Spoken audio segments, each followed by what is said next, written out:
I'm live. I sure hope so. I don't feel live, but it says I'm live. So, what did I talk about on the other side? On the other show, uh, we discussed Trump wanting to go back to war because he's bored. He can't figure out any other way to spend money, so he'll, drop a few thousand bombs or something on Qatar and expect it to surrender, and it won't, you know, and it's going to spill over to the rest of that part of the world. And until oil tankers start burning in the strait, that'll that'll start it. That'll be the beginning of the end. You know, Trump's not very. The more I say this, and the more I say it, and the more I read the various websites, news websites, and everything, the more I'm convinced that Trump is an idiot. I don't know if there's anything physically wrong with him or mentally wrong with him. I'm not that good at diagnosing people just by looking at them. I don't have enough of a sample to really judge that.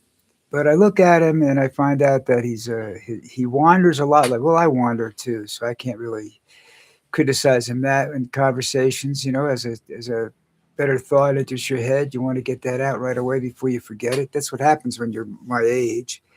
But he's there's nothing redeeming about this gentleman. There's nothing saying that you can look at him and say, well, he's got some redeeming qualities. No, he doesn't. You know, he's got a wife that might as well live in a closet. I don't know how she survives that.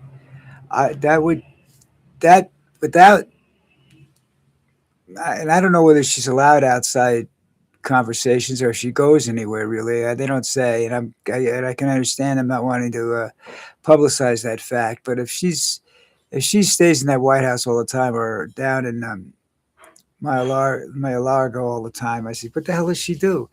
And her son Darren, that's just a strange looking dude. That's the next emperor of the world, folks. She tried to keep him away from Donald, I think, and a lot of Donald's influences, and it didn't work. You know, because she wants to be able to live on Donald's money. Well, what good is Donald's money when you can't spend it anywhere? But you can't go anywhere. You can't take a trip. You couldn't go out on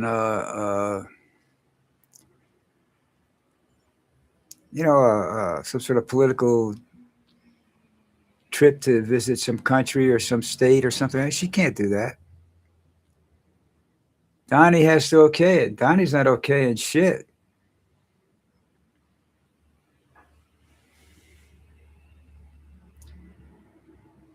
Another thing I've begun to realize is that most families are dysfunctional to a certain degree.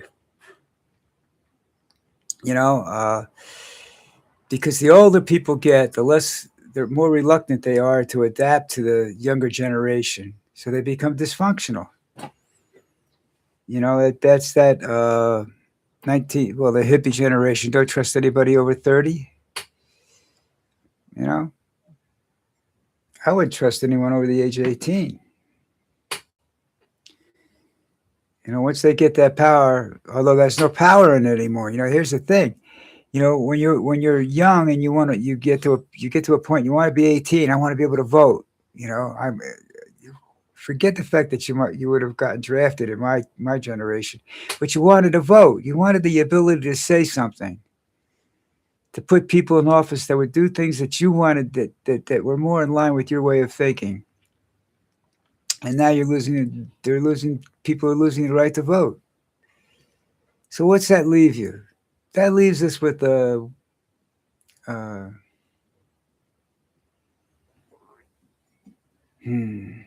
Kent State generation. You know, it's time to go to war. Now, if you can do this peacefully, do it peacefully. If you can find ways to affect change peaceably, I agree with you. That's the best way to do it.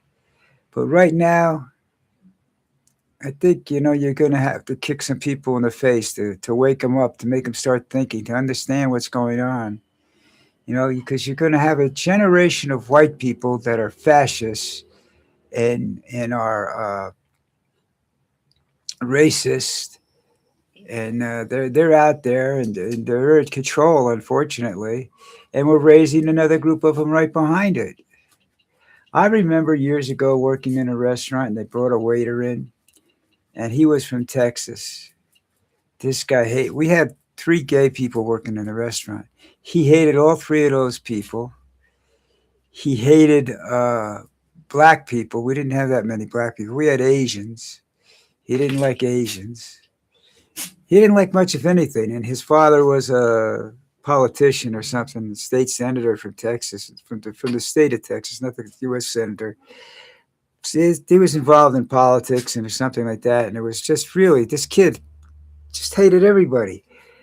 But he started to come around. And when he started to come around, his father pulled him out of the job. I don't know where he put him, sent him back to school or something, I guess. But took him out of the job because the job was starting to make the kid human. But when he first got there, he wasn't human. And unfortunately, he didn't have the strength to back himself up a couple of times. So he got his ass kicked a couple of times. Gay people know how to fight dirty. You know that? So, they don't stand there and slap each other in the face. Go, Philly, I don't like that. Whack. That's not how they fight. They fight like the rest of us, okay? They're special, just their thought processes are different than ours, and that's fine. Everybody's thought process is different than somebody else's. We're not all sitting around saying to ourselves, this is the way it should be, and this is the way it's got to be, And I saw all the racism back in the '60s, and I grew up in a town that where I went to high school. By the time I got to high school was 50-50, 50 black percent black, 50% white. We didn't have any. I mean, we might have had one or two Latinos in there. I don't remember. I honestly don't remember. I know we had a couple exchange students come in from different countries, Greece and some other place, but everybody took Spanish because it was supposedly easy. Yeah, Spanish teacher was black. It was easy for certain people. Uh, just wasn't easy for me, and it had nothing to do with the fact that she was black. I just couldn't handle this. You know, Nobody knew I had an attention deficit. Didn't figure it out till I was. I didn't figure it out till I was about 40. You know, that's why I did jobs that were routine. That required just simple memorization. Bartending was the ideal job for me until you started telling me what to do, and I didn't like it. But I liked the freedom of the job and everything. I didn't like to be controlled. That was me. That was me. That's a lot of people. But you got kids now. Now, I graduated, like I said, 50-50. They eventually told the last three white kids not to come back because the school was that bad. Not because it was black. They would have been, if they'd been white kids, they would have been that bad. That's just the way the school was. That's just the direction that neighborhood was going in, that town was going in. It wasn't going in the right direction. The riots came soon after that situation. Um, and that was that. It was a big a lot of race confrontation and whatnot. Because they didn't have the football players to balance them out. Because football players, black or white, the school loved football. Basketball was the same way. So that was the difference. Had black coaches, white coaches. That the sports was a difference. Baker in that town. It isn't a lot of towns. But the funny thing is, I've never run into a white person that graduated the same time I did that would walk up on the street when I was walking around town back in the old days, doing whatever I was doing, probably nothing legal. Uh, Come up to me and say hi. Never had one. Never had one. I can't remember them if they did, but I had a lot of colored people, black people, whatever you want to call them, uh, African Americans come up to say hello to me because I was nice to them. I treated them with respect. Once I learned what they were like and what the differences were, I got my ass kicked a few times, but I watched these kids struggle, to get places. I watched white kids cheat their way through school. I saw a couple of kids cheat their way through Bloomfield College. I don't think they ever learned anything, but that was, uh, back then. That's racism, folks. It's back again, though. That's the strange thing. I I knew it hadn't gone away. I mean, you see it you can see it. I lived in a town that was predominantly white. As an adult, that was Parsippany. Lived in Morris County, and you had the oranges, and then you had Morris County. Well, Morristown had a large. Morristown was like a college town. It was very cosmopolitan. It had a lot of different uh, religions. We had immigrants there. We had everything there, and everything was fine. There weren't. I didn't never saw any gang violence. I saw neighborhood violence, which you see everywhere.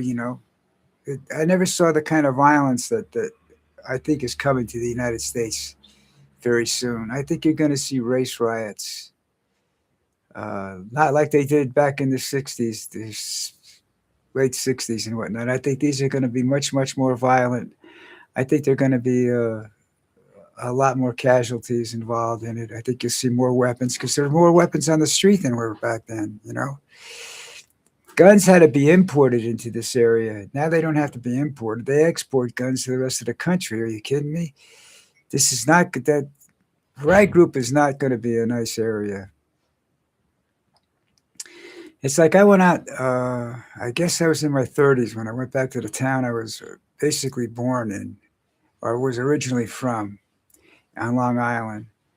And although I couldn't tell, they told me that there was a big problem between the town was divided into north and south, the two high schools, and that there was a lot of violence there. But I couldn't tell that by just cruising around town and talking to the people I knew there.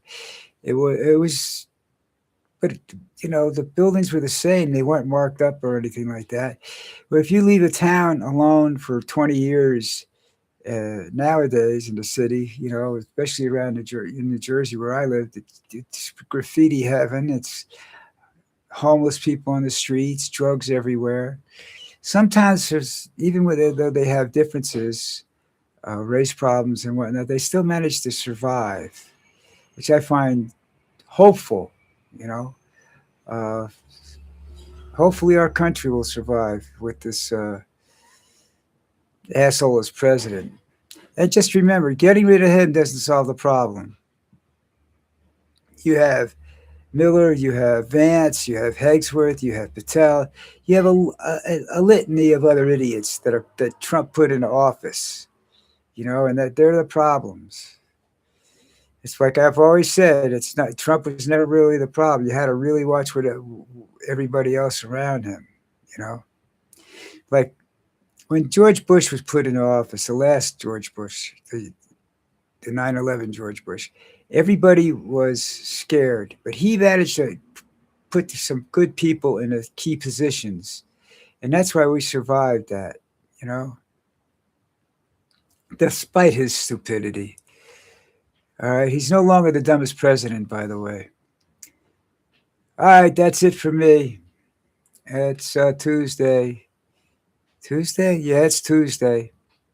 I know I got some people out there that want to listen to me, but I don't see any comments anymore. And I have to find out if they're blocking comments from me or something, from people or something. I have to figure this out because as of right now, this isn't me. Keep doing this isn't making a lot of sense because it doesn't appear that anybody's really watching me.